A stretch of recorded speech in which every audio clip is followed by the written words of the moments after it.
We choose to go to the moon in this decade and do the other things, not because they are easy, but because they are hard. Tranquility Base here. The Eagle has landed. That's one small step for man, one giant leap for mankind.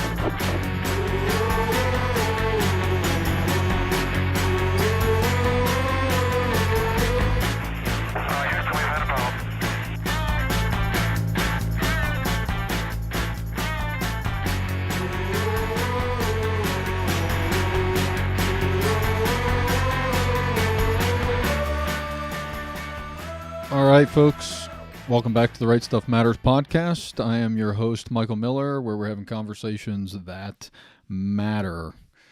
And Houston, we indeed have a problem. You know, we got a lot of things going on right now, and so many things going on that I decided that I don't think I could wait till next Tuesday to do another podcast. So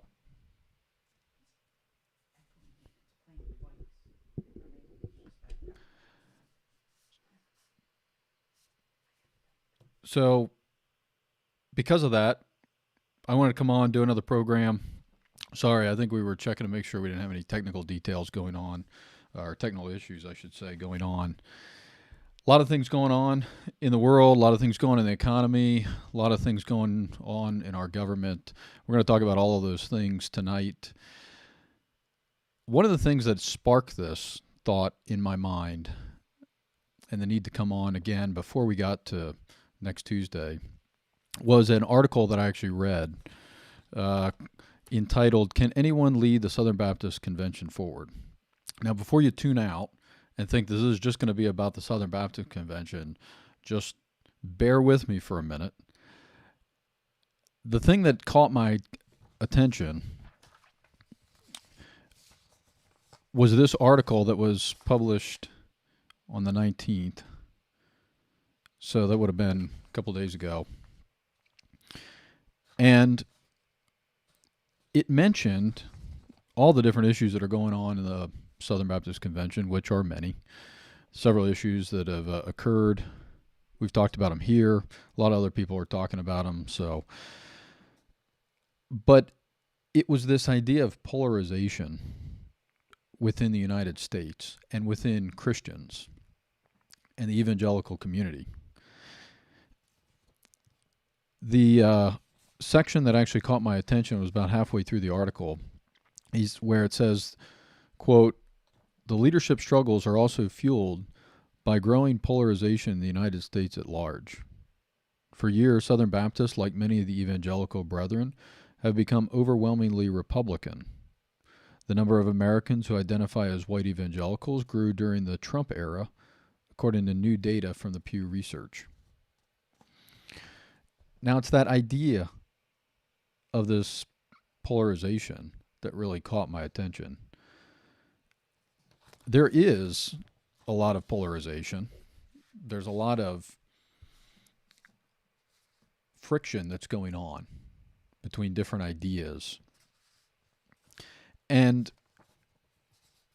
the article went on to quote Greg Smith from the Pew Research, who believes that really at this point we have two identities, evangelicals do. That one is distinctively religious, shaping how they view the Bible, prayer, marriage, and belief in God. So that's the first identity. And the other is political, said Greg Smith, and specifically Republican. And I thought that was interesting because I think it actually is telling for where we are today as evangelicals.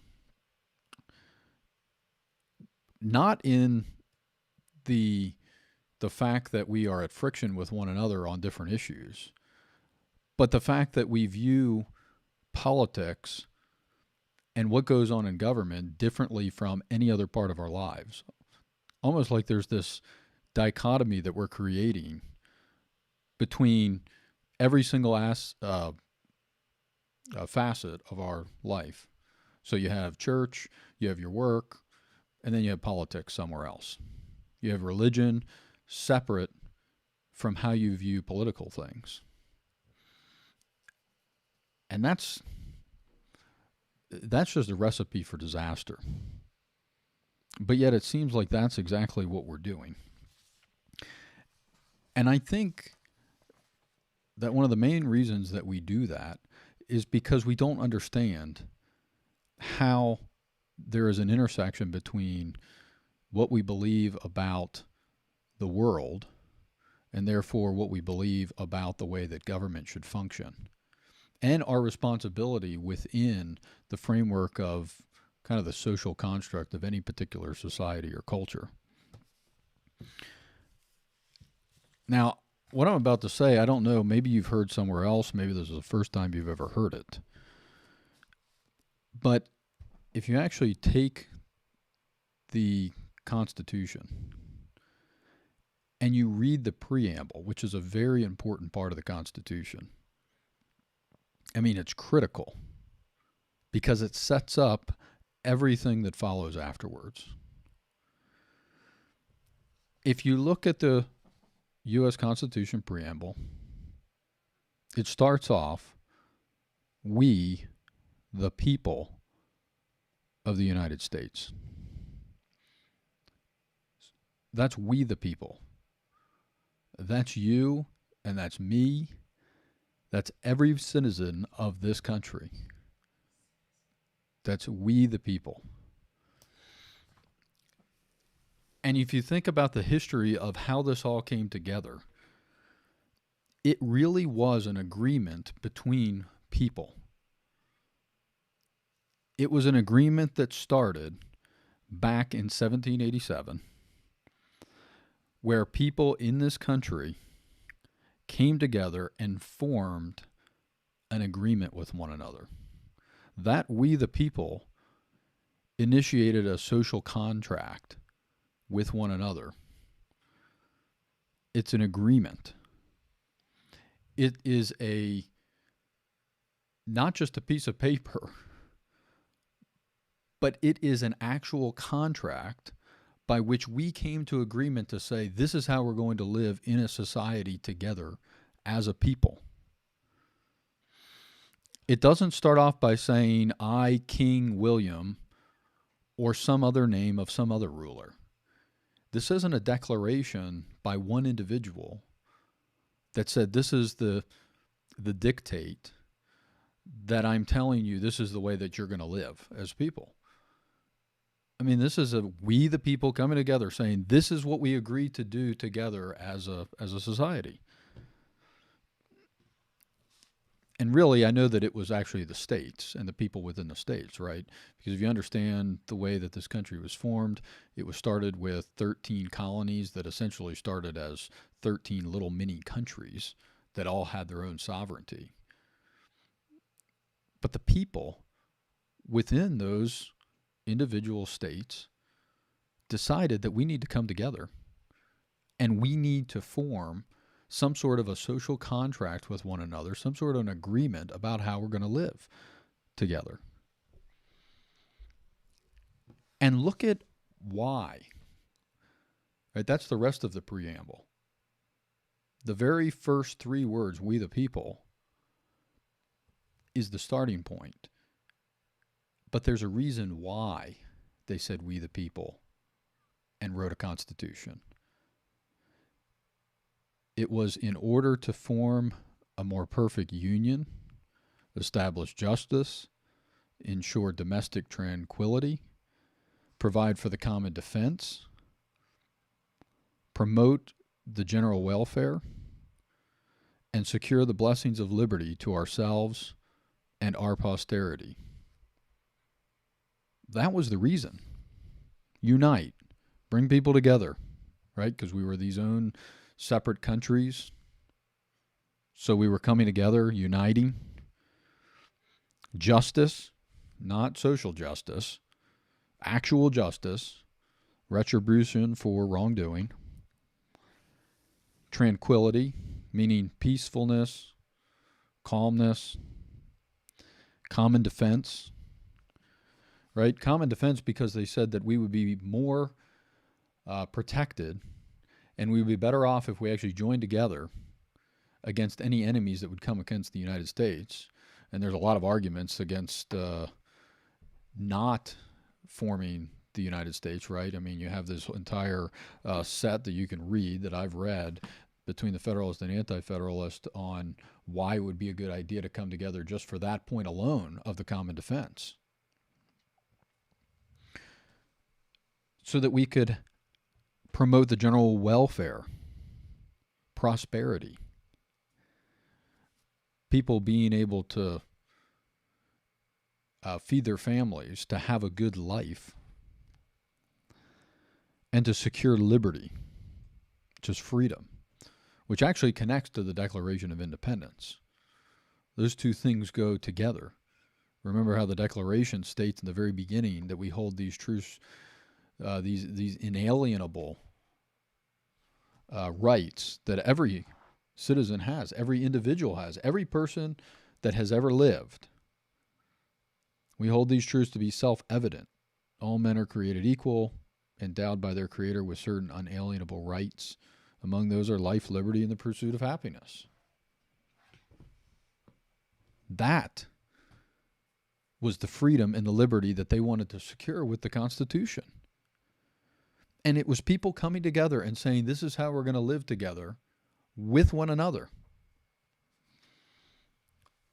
That's what they formed, a constitution that created the government that we have today.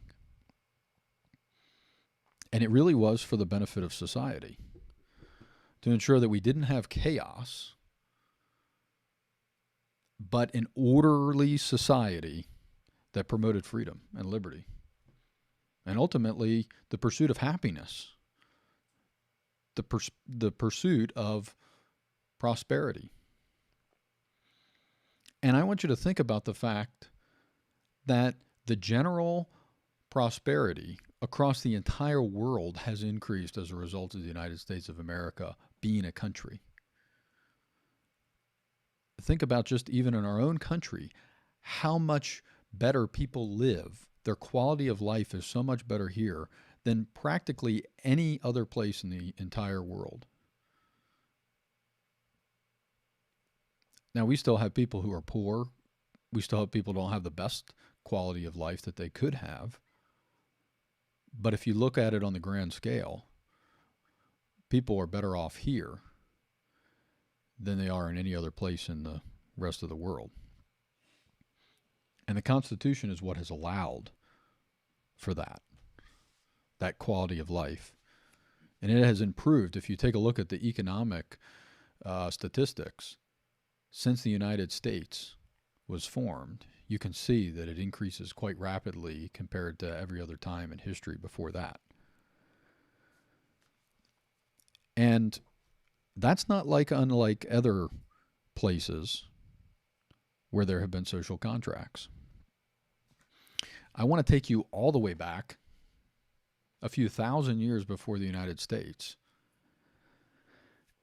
and think of a place that hopefully all of you, most of you who are listening, are familiar with, and that is Israel. Israel had some degree of a social contract with one another. If you take a look at the people of Israel, they entered in the Promised Land. And what happened exactly after the Promised Land was taken, right? I mean, they had to go in, they had to kick out all the different people. They didn't take out everybody that they were supposed to take out. So they weren't obedient in that way. And that caused a lot of problems for them later on. But if you get to the end of Joshua and you see what happens after every part of the land has been distributed, Joshua reminds them of the covenant that had been presented to them before by God. He reminds them of it.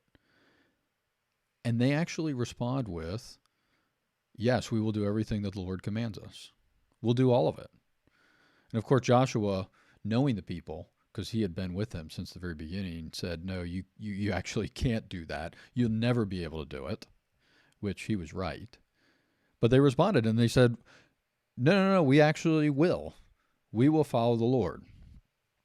That is a form of a social contract where they came together and they said, no, we are going to obey. This is what we're going to do. We are going to live according to the law that's been given to us. And why did they do that? What was the benefit for doing that? The benefit was, remember Deuteronomy 28, right? That chapter is actually split between blessings and cursings, where God said you're going to have blessings if you obey the law, and you're going to have curses and you're going to have punishments if you don't obey the law. So that's why they're coming together and saying we're going to obey the Lord. They formed a social contract. And we all know that the rest of the Old Testament is all about the rises and the falls of Israel. They're obeying, they're disobeying.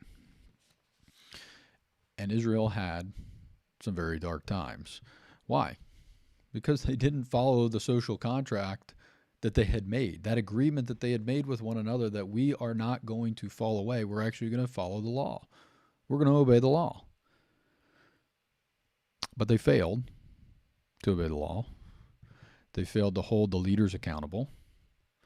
And they failed to hold one another accountable to the social contract that they had created. They failed. And what happened when the day of reckoning came?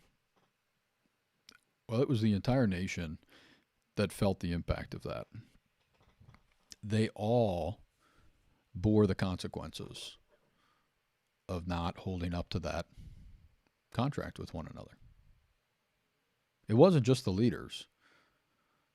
It wasn't just the leaders that were hauled off into captivity. It was everyone.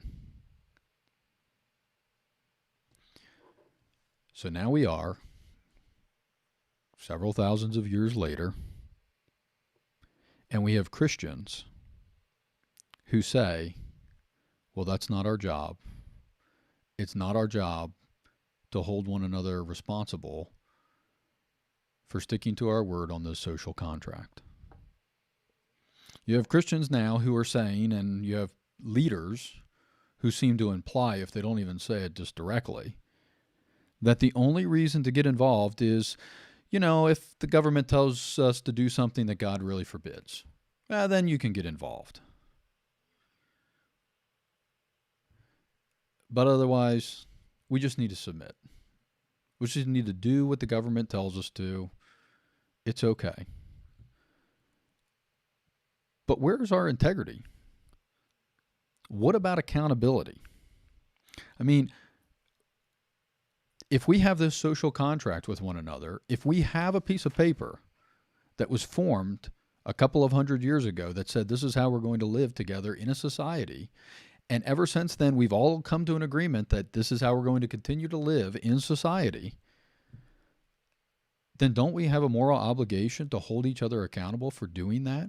Don't we have a moral obligation to hold those who are in positions of leadership to protect and defend and to ensure that we all stick to that contract, to hold those people accountable even more so?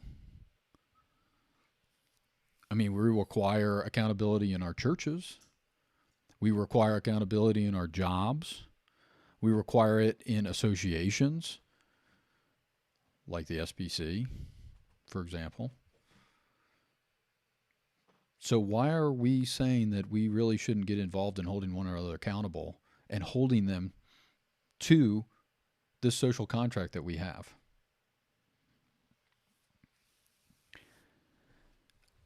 We're not talking about doing something that's against the law.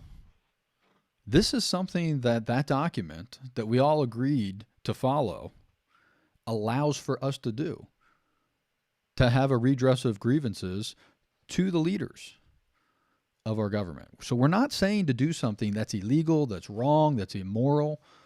That's not what we're saying.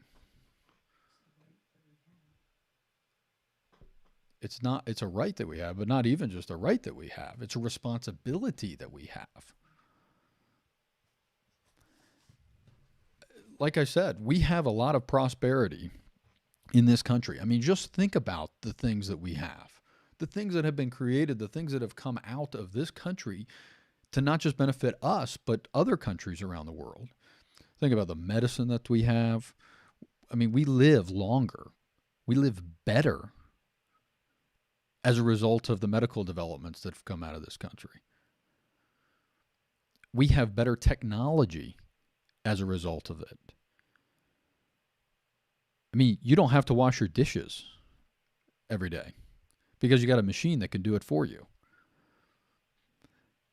Think about how fast the ability to communicate with one another has developed. I mean, we have people alive today who would never have believed that you could make a phone call with one of these. Something so small. Without cables and wires and everything else hanging all out of it. I mean, think about like a guy like William Shatner who just went to space, right, as a tourist. The man who started on a television show that was all about people being able to go up to space very, very easily in the, what did he start at, 67, 68?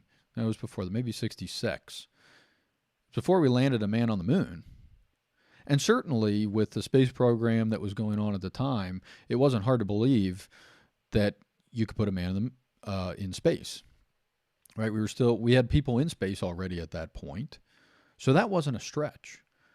But if you think about the fact of somebody going up there as a tourist, not as a member of NASA or anything like that, but actually as a tourist. And William Shatner just did that. But besides all of that, which has vastly improved our lives and the quality of our lives and the time that we now have, it's also enabled even the most basic needs to be met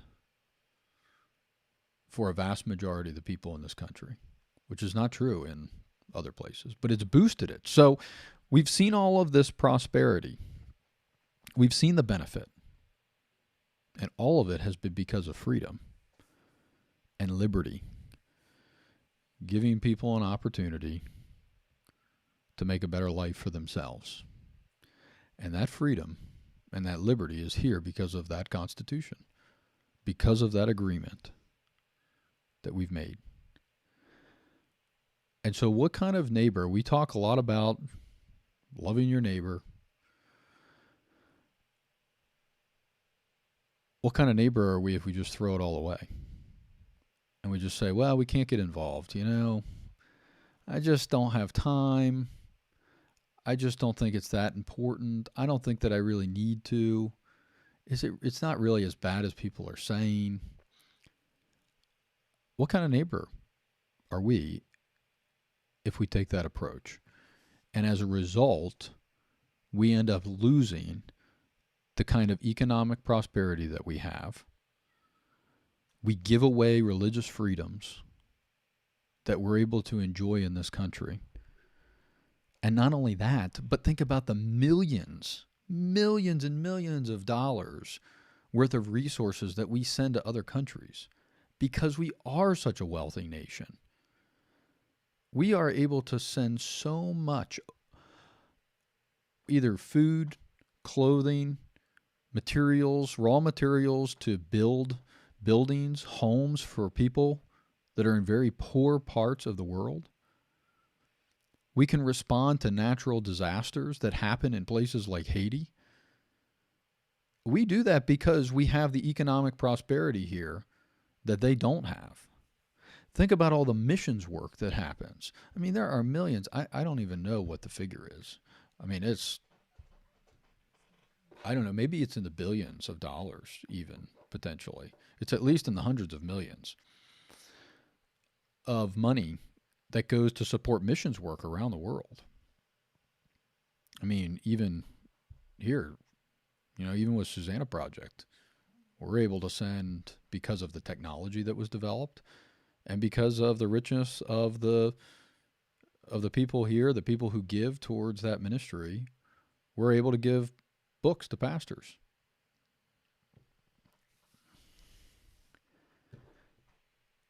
Or what about being able to stand up against evil nations? World War II. A country like the U.S. was able to stand up against the Nazis, who were committing genocide. And that was because of the kind of government that we have and the type of prosperity that we have, and just, are we going to give all that up? Because that's exactly what we will give up. If we don't get involved, if we don't see it as our responsibility to be stewards of something that God has given to us. And that's what I don't think that people see, is that this is something God has given to us. I mean, have we become so dense? Have we become so, I don't know, spoiled maybe, that we just think that we don't need to, that it's just going to continue to always be like this. And so we don't even need to steward this.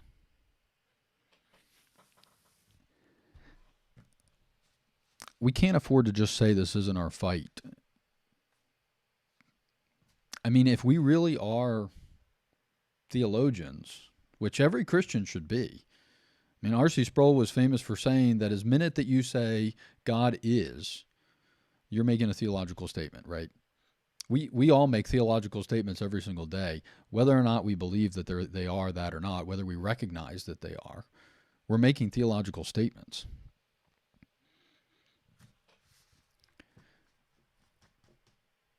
So it is up to us to make sure that we do not lose that which God has given to us, that we steward it well. And if we really do understand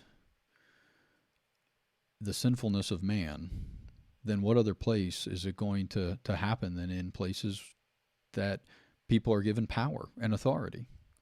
We of all people should understand this more than anybody else, the extent to which the sinfulness of man is able to go. So we do need to get involved. We do need to pay attention because it's part of our citizenship. Part of being a citizen is to take seriously the responsibility to steward that which we have and to hold one another accountable to a contract. And we should be viewing it as that. A social contract, an agreement that we made with one another, that this is how we're going to live.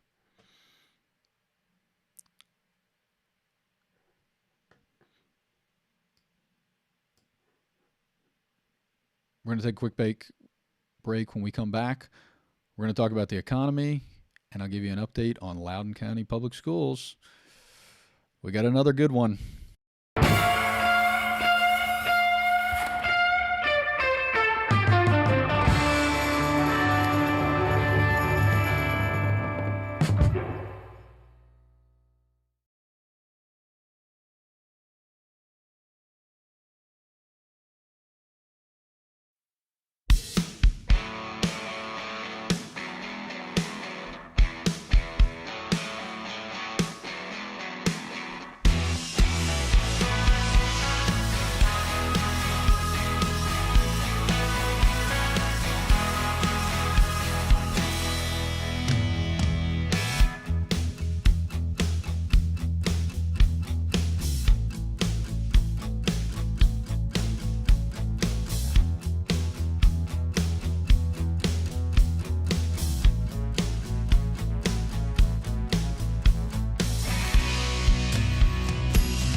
So yesterday, the State Department celebrated International Pronoun Day.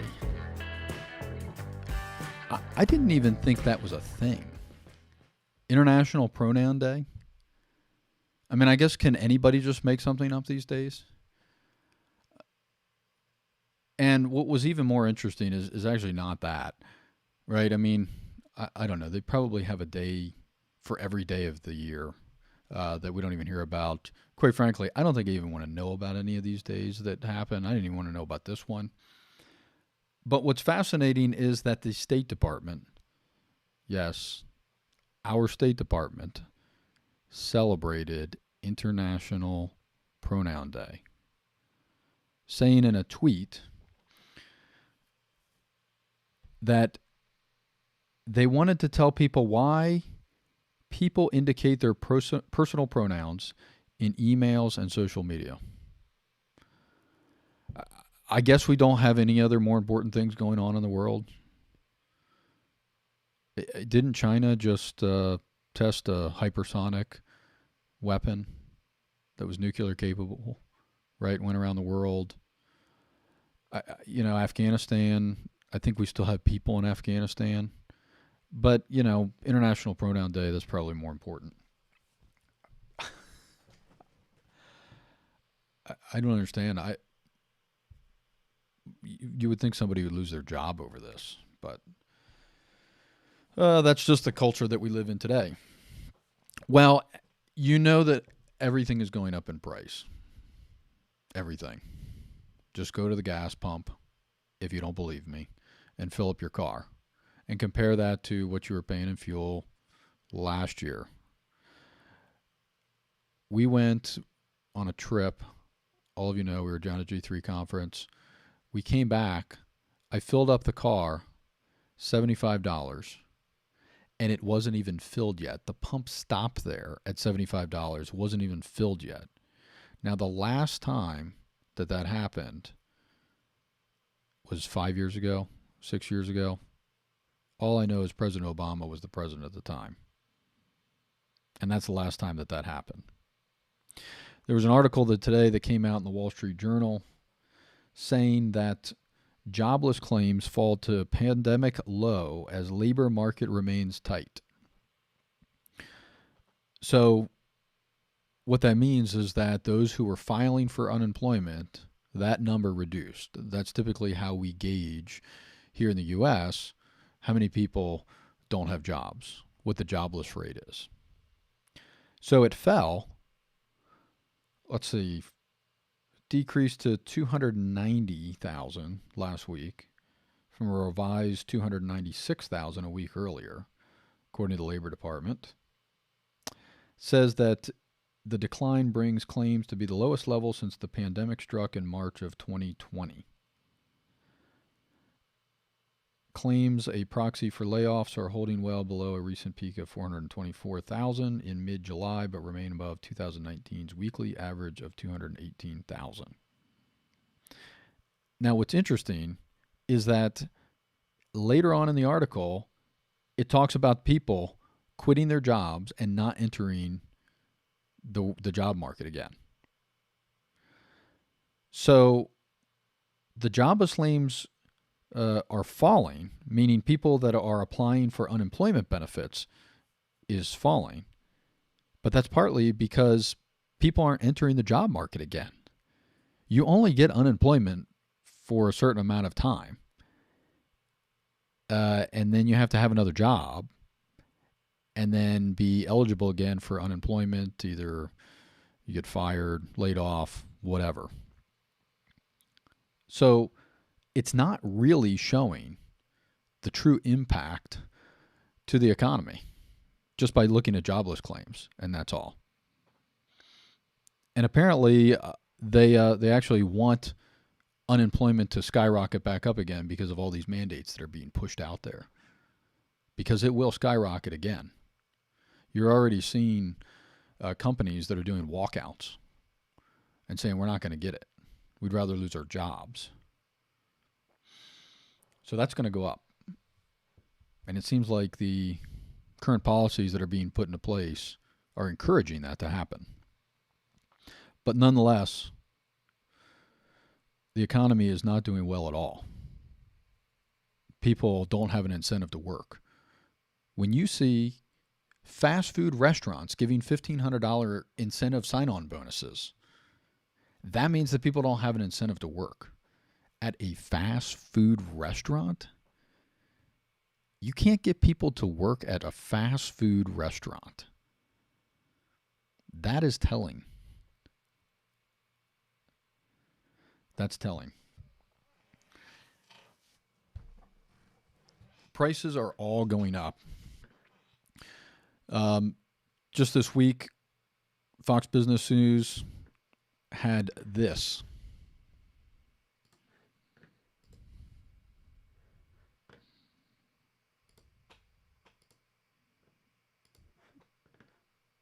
Sorry, folks.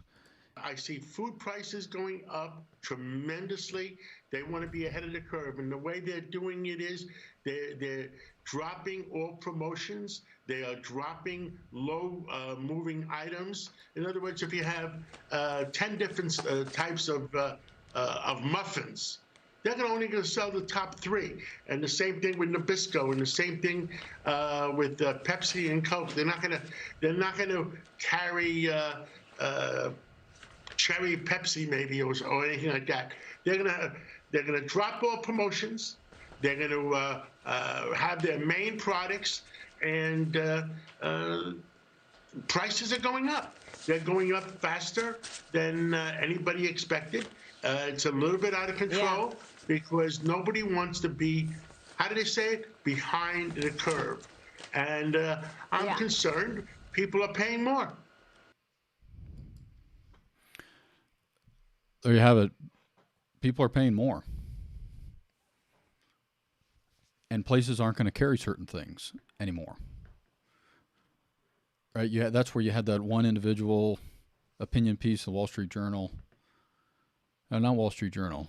I take that back. I think they're smart, too smart to actually have an opinion article in the Wall Street Journal on this ridiculous nonsense.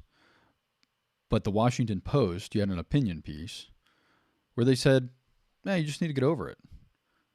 You just need to lower your expectations. You used to be able to go to the grocery store. You could pick from 500 different types of Coca-Cola, right? I mean, you can get Pepsi. You can get Pepsi with vanilla. You can get Pepsi with Coke or with cherry. You can get Pepsi with cherry and vanilla. But you know what? You just need to lower your expectations. You just need to deal with just having regular Pepsi. Or just deal with having just Pepsi cherry. Yeah, or maybe just water. That's it. Lower your expectations. Well, what's the purpose of doing all that? Well, it's to mask what's really going on. It's to tell you that you should lower your expectations, that you've just been you're privileged. You just need to get rid of that privilege. Stop it. Things are going up. And a lot of that has to do with the policies that are getting put into place right now. And we all see what happens when things get over-regulated. And that's exactly what's happening in some places. That's exactly what's contributing to all the ports being so jammed-packed right now. There are videos. I'm not going to show one here. I think we showed one. Maybe we didn't show one on the last time. But go out and look for some videos of the ports. Just type in Google. I don't know. Maybe Google doesn't let you see this anymore. It's misinformation, right? You can't find this kind of thing. But go to Rumble, go to some of the other platforms, and just type in backlog Los Angeles ports. And you can see videos of the thousands upon thousands of containers that are just sitting there that are not able to actually get out of the port, which is creating the log jam that is creating ships being stuck off of the coast. I'm trying to remember when it was. Maybe it was a couple of months ago. I'm trying to remember the span of time. But I think it was a couple of months ago, the average backlog for the ships, so how many ships were sitting off the coast, specifically this is California, was, I think, 13, 14 on average. That's how many ships were sitting off there. Now it's up to 100. That's the average right now. Significant. Can't get to the new year? Won't get caught up until the new year. Yeah, so we won't get caught up to the new year. They've shifted to 24/7 operations. Supposedly. They were asked to. Pretty please, can you? One of the things that's not really being talked about is the regulation that's creating this issue. I did hear it talked about on Fox Business News tonight, but I haven't been hearing it talked about any other place, and that is the regulation on emissions and the environmental controls that have been put in place on trucks that come into the state of California. It's across the entire state, but it's being enforced mostly at the ports, which is where all the logjam is at the ports. So you actually have trucks that are out there that are perfectly capable of coming into the state of California, going down to the port, and delivering it to wherever in the United States that it needs to go. And we actually know somebody who could do that. Who can't do it? Somebody who is willing to go in there with their truck and go and get that cargo and help with getting this out. And if that's one person that we know that's able to do that, then that means there are thousands of truck drivers out there, thousands of vehicles that could go in. But because they don't meet this really rigorous emissions, environmental control, they are not even allowed to cross the state line. And that's actually what they want to do with every vehicle. They've started with trucks, which, if you think about it, that's the thing that can hurt us the most. Consider how big the state of California is. Right? I mean, if you took the state of California and you did the equivalent on the East Coast, you would take what, all the way, I think, from Delaware all the way to Florida. That's essentially the size of the state. Think about how much water, how many ports, how much do we get from a place called China that the easiest access point is on the West Coast to come from Asia. If not, you're going all the way down to Panama, going through the Panama Canal, which, oh, by the way, I know people want to think that, like, that's just, like, free. You can just, hey, I want to go through the canal. I've got this massive container ship. I just want to go through. You going to let me through? No, it costs money to do that. I don't know what the rate is. I'm not a supply guy. You can ask me about technology, supply chain stuff. I know enough to be dangerous. But I guarantee it costs a lot of money. And what do you think is going to happen if they have to go down to the Panama Canal, go across, and come into a place like Florida, which might actually be a way to actually get rid of this backlog? And in fact, the governor of Florida has said, hey, you all can come here. Come to Florida. The ports are opened. We're more than happy to take you. But if they do that, there will be an additional cost, both in the fuel to go from California through the Panama Canal, or from California through the Panama Canal to Florida. And they're going to have to pay that fee. And guess who's going to pay for it? You are. Because they're just going to pass that cost right along to you, which means your goods are going to cost even more. Your toilet paper is going to cost more. You don't think toilet paper's? Most of it's made here. All right, toilet paper's made here apparently, mostly. Is toilet paper going up? Toilet paper's going up. Oh, I'm sure. Everything's going up. But think about how this stuff comes from China. how many things get exported or imported rather into this country.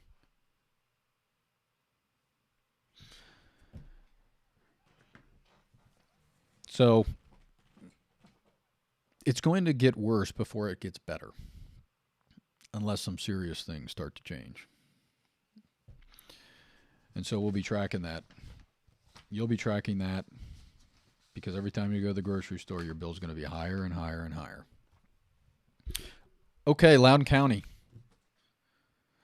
You know, I could do an entire podcast just on Loudoun County. I mean, there is enough content that every single day we could probably do a 1-hour show just on Loudoun County. Now, I don't have time for that, but here is your Loudoun County. I mean, this is really becoming a clown show here. I mean, it really is kind of a circus. In fact, I think we should cue up some music that's, kind of a Loudoun County theme song, maybe. I think maybe we should do that. What do you think? I think Loudoun County needs its own theme song, right? I mean, I think this is probably appropriate. This is appropriate music for Loudoun County.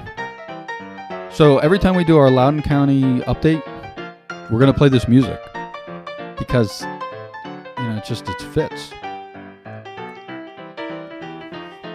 So Loudoun County, Virginia. A couple of things that came out.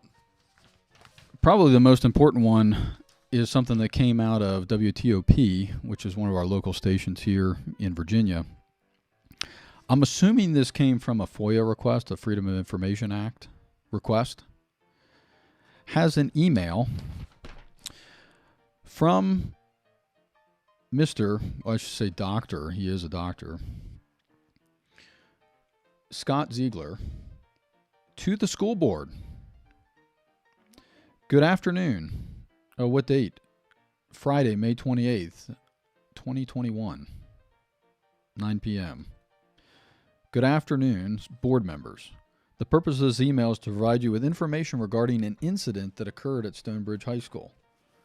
This afternoon, a female student alleged that a male student sexually assaulted her in the restroom. The LCSO is investigating the matter. Secondarily to the assault investigation, the female student's parent responded to the school and caused a disruption by using threatening and profane language that was overheard by staff and students. Additional law enforcement units responded to the school to assist with the parent. The school's counseling team is providing services for students who witnessed the parent's behavior. The alleged victim is being tended to by LCSO. An LCSO investigation is investigating both incidents. Further updates may not be available. Scott Ziegler. That was on May 28th. It was on June 22nd at the school board meeting that the father of this student was arrested because he was trying to speak. And it was on August 10th, 2 months later, when they were trying to vote on Policy 8040 that would allow for students and faculty to use whatever bathroom they wanted to, right? So a transgender, a boy says, hey, I'm a girl, he can go into the girls' locker room, girls' bathroom, and he can use that, right? That's the policy that they were trying to pass. And lots of parents had showed up and they had said, look, we don't want this to happen. There are risks to this. We want our kids safe. This is not going to create a safe environment. And after the parents had spoken on that meeting, one of the school board members, who's no longer a school board member, Ms. Beth Bartz, looked at Dr. Ziegler and said, have we had sexual assaults in our bathrooms and in our locker rooms? And Dr. Ziegler looked at her and said, no, I don't think that we've had sexual assaults in our bathrooms. But we've got an email that says there was an alleged sexual assault on May 28th.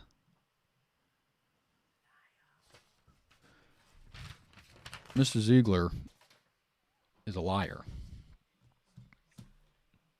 And he's a liar for the purpose of pushing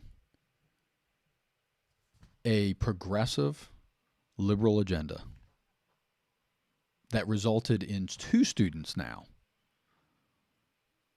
that have been assaulted because of bad policies that aren't keeping kids safe.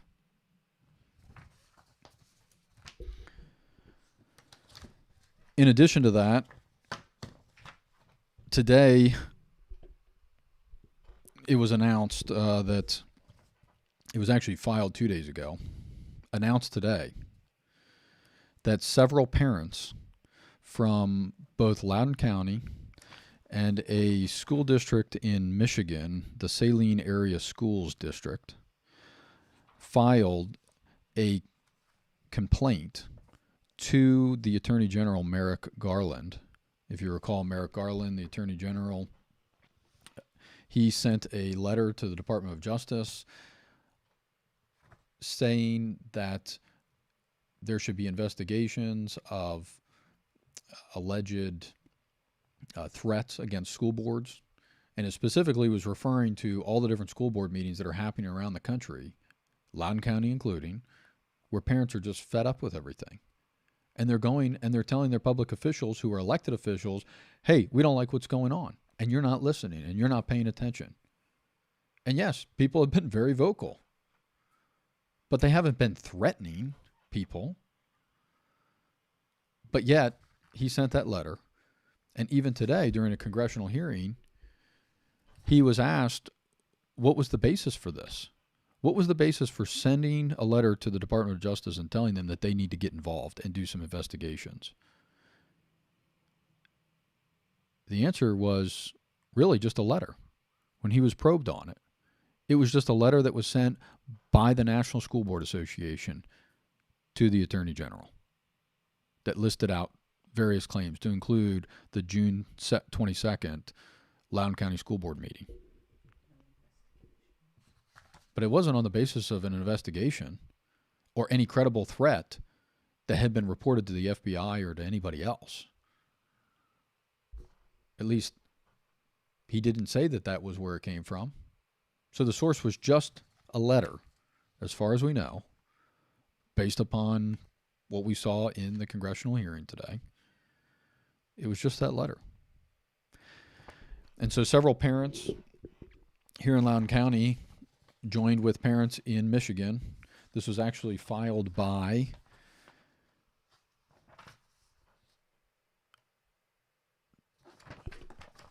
this American Freedom Law Center. Were the ones that compiled this together and is representing them. So we'll see where this goes. Some interesting things that were in here. So in the opening introduction, it says, this is, quote, this is a civil action in which plaintiffs seek to protect their fundamental rights to freedom of speech, to direct the education of their children to be free from unlawful discrimination based upon their political and religious beliefs and views. The plaintiffs seek a preliminary and permanent injunction enjoining the recently announced policy of the Attorney General to use federal law enforcement resources to silence parents and other private citizens who publicly object to and oppose the divisive, harmful, immoral, and racist policies of the progressive left that are being implemented by school boards and school officials in public school districts throughout the United States, including in the public schools in Saline, Michigan, and Loudoun County, Virginia. Now, I wasn't aware of what was going on in Michigan, but sounds like it is similar to what's going on here in Loudoun County. I don't know how that's possible, but another key interesting thing in here, just I'll read this part, was one of the plaintiffs, who is Kai Van Fleet. It says that she endured Mao's Cultural Revolution before immigrating to the United States. Based on her experience, the Attorney General of the United States is using tactics similar to the ones she saw Communist China use to stop parents from speaking out.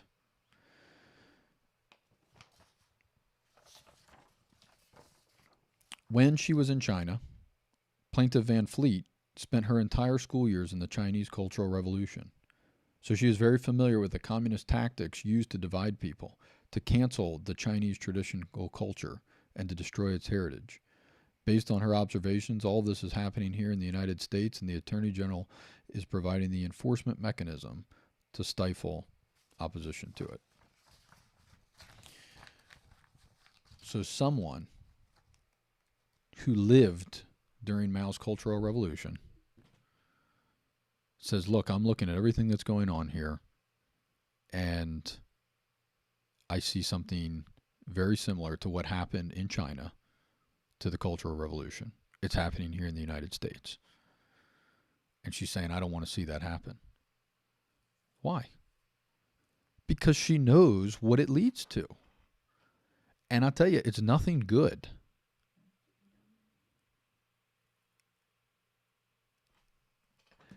So if she's saying she sees us seeing this happen here, at what point are we going to stand up and say, we don't want that to happen here? The freedoms that we have in this country, the liberties that we have, the freedom of speech, which was so critical that the Founding Fathers put that as number one on the list of Bill of Rights, because they knew that if you could squash speech, you could get rid of it. That would be the death of freedom and the death of liberty. And we don't want what's going to come if we allow things to continue the way they are. So it's time for Christians to get involved. It's time for Christians to recognize that they have a duty. And it's not just a patriotic duty. It is a duty as a responsible citizen of this country who is enjoying the prosperity and the things that God has given to us through having these freedoms, through having these liberties, religious freedoms, everything that we have. Just look at the type of human flourishing that we have as a result of the way this nation has been formed. And that's a good reason for us to get involved, to make sure that it doesn't die with our generation now, but it continues on, and our children and our children's children and their children will be able to enjoy freedoms and continue to bless the rest of the world as a result of all of this.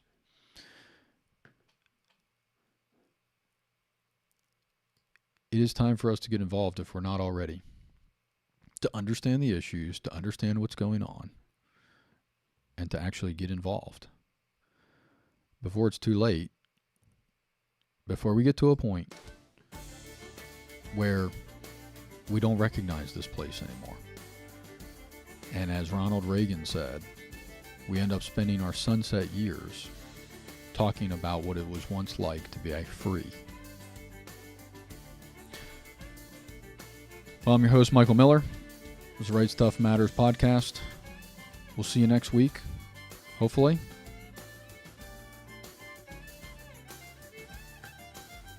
And yeah, get out there, get involved. All right, we'll see you next time on The Right Stuff Matters.